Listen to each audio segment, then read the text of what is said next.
discuss about what Visakhapatnam means to all. Why does the state need Visakhapatnam? It's indeed a fact. Post bifurcation, the successor state, that is the current state of Andhra Pradesh, has rendered a more an agrarian one. In fact, if one were to compare the figures of what the average contribution of primary sector into GSDP were to be at the national level when compared to the agriculture sector, we would come across a figure of 17 to 18% at the national level. Whereas when it comes to our state, we're talking about a figure of 35%. On one side, it is a projection that we are an agrarian state. But on the other side, it poses a challenge that no state can survive with these numbers until and unless the secondary and the tertiary sectors grow. And the contribution of the primary sector, that the agriculture sector, comes down. That means the growth should take place in such a way that the secondary sector and the tertiary sector continues to grow in a much faster pace than the agriculture sector. Only then we would be in a position to address the challenges that are posed. Only then you would see better growth rates. Only then you would see a situation where you can talk about economic boost. In fact, so much so is the challenge posed by the bifurcation that in fact we have lost out on Hyderabad. Now why is it that Hyderabad is so very important to us? And why is it that we losing Hyderabad has an impact on the state? Every state, for it to progress, you need to have an economic engine. And that economic engine, for decades, to our erstwhile state, was Hyderabad. In fact, to give a perspective, the central government those days used the public sector as the main vehicle to stimulate economic growth. In fact, if we were to see the institutions such as IDPL, NMDC, NFC, IICT, and so forth, they were all set up in Hyderabad. Because of the fact that public sector undertakings, these huge investments, came up in Hyderabad, Hyderabad as an area grew beyond any other place in the state. That is the reason why, but once these kind of institutions come up, then automatically it leads to a transformation. Leads to better salaried employees coming out of that location, coming out of that place, which in turn leads to a cyclic effect where better institutions would come up, overall economic growth takes place, and then the city starts moving and growing. Unfortunately for us, it so happened that 90% of the entire PSUs which were allocated to the erstwhile state of Andhra Pradesh have all come up only in Hyderabad. And because of that, Hyderabad grew at a much faster pace than any other place in the state. In fact, so much so that the services sector in Telangana For instance, grew is now currently positioned at a 62.87%, the tertiary sector, whereas the national average is 55%. And in the tertiary sector, state of Andhra Pradesh, we stand at mere 40%. So the agriculture sector, what should be at 17% as a national average, we are at 35%. The services sector, which is the tertiary sector, which should have actually been at 55%, which is the national average, we are at 40%, whereas Telangana is at 62.87% of the state's GSDP comes from just the services sector, that is the tertiary sector, and predominantly from Hyderabad. So until and unless you have a similar kind of situation also boost the Andhra Pradesh's economy, we will never see the rise of the services sector.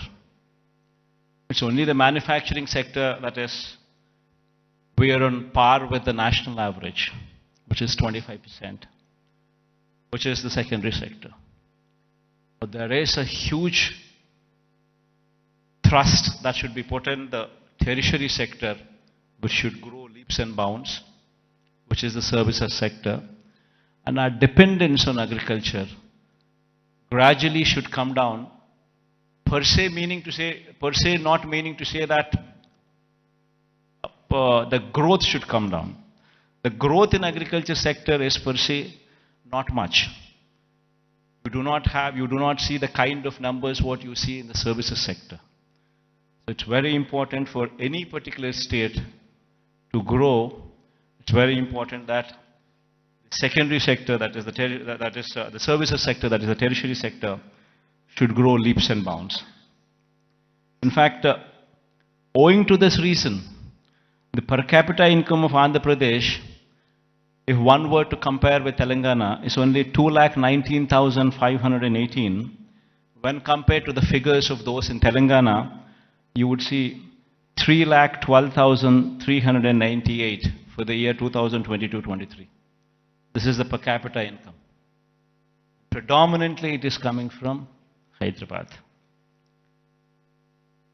The reason why I'm saying this is we would have to have a balanced growth. We would have to harness the strengths that we have. We have a huge coastline of our second largest coastline, in fact, in the country. 974 kilometers of coastline. Now, this is one potential that we need to harness to ensure that we have an economy which is port-led economy, which would support the manufacturing side. While we support the manufacturing side through port-led development, developing our 974-kilometer coastline with various nodes, industrial nodes coming up closer to the ports. While we do so, we also need to strengthen our services sector, developing Visakhapatnam, developing Vizag. It's got to be a mix of both. Only then we would see this kind of growth rate. In fact, to do so, we have, in fact, the state of Andhra Pradesh, before 2019, that is before our regime had come in, the state of Andhra Pradesh had 6 ports in 4 locations. Now in this 5 years of regime, we're actually in a very advanced stage of constructing 4 more ports. In fact, at a rapid pace, the construction of the ports is going on. In fact, 16,000 and odd crores of investment is going in. We've already incurred more than close to 4,000 crores of this investment. And Ramayapatnam is one particular port where, in fact, my people are saying that going forward next month, you would actually see a ship coming into the port. So much so has been the progress. And similar progress one can also see if one were to visit these ports, be it Ramaipatnam port, which is going at a massive pace, be it the Machilipatnam port, which is also progressing at a very, very brisk pace. So is the progress in Kakinada also. It's a private port though, Kakinada being. And then the Mulapeta port coming up in Srikakulam is also moving at a very, very brisk pace.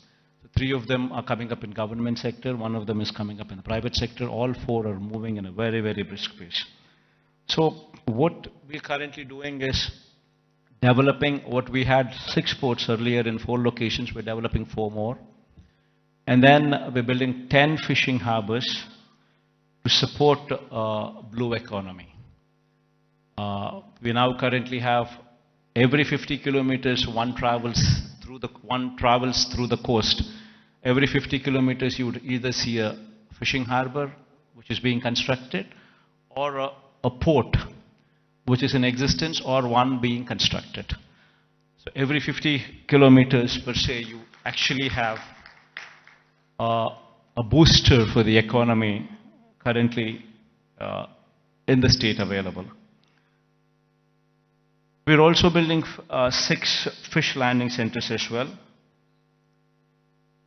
And then there is a lot of focus on greenfield electronics manufacturing cluster, development of nodes which is taking place. This greenfield electronics manufacturing cluster is coming up at Koparthi and YSR district, and industrial parks in Achutapuram, Orvakallu and Krishnapatnam. These are all some of the several steps taken by the state government to ensure the development is more balanced across the state.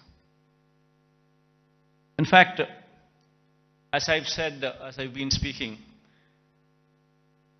such is the proactive nature of the government, and such is the conducive business-friendly environment prevalent in the state, that consistently for the past 3 years, in the category of ease of doing business, the state is rated number 1. This is one major achievement that the state can boast about, trying to showcase that we per se are very friendly to environment, very friendly to industrialists. Now, having said that, it has attracted almost 13 lakh crores in the Global Investors Summit, which we concluded last year. 352 MOUs were signed, an employment potential of close to 6 lakhs.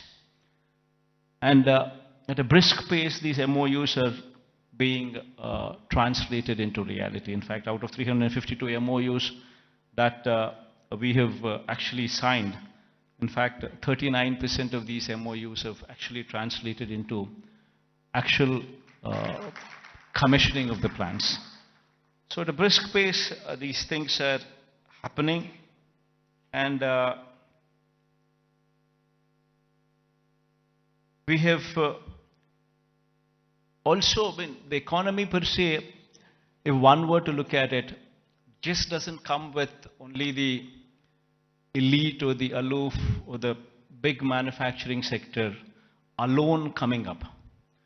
It's got to be a mix of everything. In fact, so much so that I would say that the state government has implemented in these 5 years several welfare programs, orienting them towards sustainable self-employment.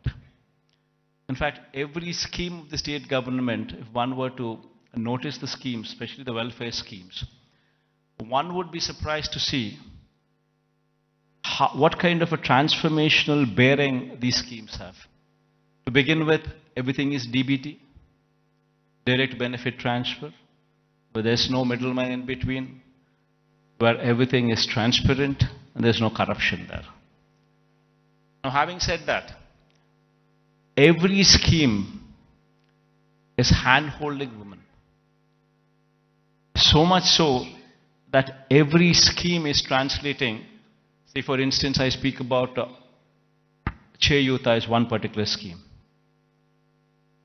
The scheme actually narrates hand-holding women, the same particular woman, consistently for 4 years, every year giving 18,750 rupees for the same woman. So in 4 years' time, you actually handhold the same woman, giving every year 18,750 to the same women. While we are doing that, we ensured that there is a bank tie-up also coming into picture. We've also ensured that big companies, starting from Amul to ITC, to Reliance, to Procter & Gamble, to such kind of big companies also partnering with these women in sharing opportunities, in showing them livelihood opportunities. So it's a mix of state government supporting the same women so that these women stand on their feet. Likewise, if one were to see every scheme that the state government has been undertaking in these 5 years, every scheme is a combination of livelihood opportunities, either provided to strengthen the current existing livelihood opportunities or to create new ones. In fact, if one were to actually look at how the employment cycle goes, most of the employment cycle doesn't come from government employment. Government employment per se, before we had come in, probably we had 4 lakh jobs in government sector. And probably our government, being very proactive in actually providing for jobs, could actually create another 2 lakh jobs, which is actually very high. Before we had come in, we had 4 lakhs for decades. And after we had come in, we actually created 50% more jobs in government sector. But that is where it can end. It cannot go beyond that. You're talking about 4 lakhs being to 6 lakhs. Then per se, the big industrialists also, when we were to speak of, if we were to speak of, if one were to see the translation of opportunities of jobs actually created per se for investment that is actually put in, would probably translate to probably 1 crore of investment translating into one particular job. Not much. Maybe adding to another 2 or 3 lakhs, not beyond that. The major contribution comes from 3 other sectors. One is agriculture, which actually constitutes 62% of the workforce. Now, what we have done is support agriculture, where, in fact, the best part in agriculture is, the challenging part in agriculture is, even though the fact still remains that 62% of the population depend on agriculture, the fact is, 50% of the land holding is less than 1.25 acres, that is half hectare. If one were to translate this land holding into, for calculation's sake, as to up to 1 hectare, if one were to take into consideration, then you're talking about 70% of the land holding is within 1 hectare. We have very small and marginal farmers, and if these small and marginal farmers do not make money, the economy is shattered. What we did, what we could actually do, is come up with those initiatives to handhold farmers through RBKs, setting up of Raitu Bharosa Kendras, where every village has one, where you have an agricultural graduate sitting in those villages, in those RBKs, where everything from seed to sale of crop is handheld through these RBKs. And with such kind of micromanagement, also incentivizing farmers with production incentives as well, that farming sector could survive. This is one major sector which actually comes to give you a support for the employment. Then the other major sector, which is another sector which actually supports, is MSMEs. MSMEs also the one word to speak of, talking about if industries, mega industries, big industries constitute maybe 3 lakh, 4 lakh jobs. You're talking about MSMEs which actually constitute more than 30 lakh jobs. There per se, the employability rate is more. Every MSME is small, but yet employs more number of people when conversion ratio takes place from investment perspective. But these 30 lakhs, these 3 lakhs, these 4 lakhs, these are not the numbers. Dominantly self-employed sections. Self-employed sections constitute a primary more than 1.5 crore population, which actually should be doing well for the economy to do well.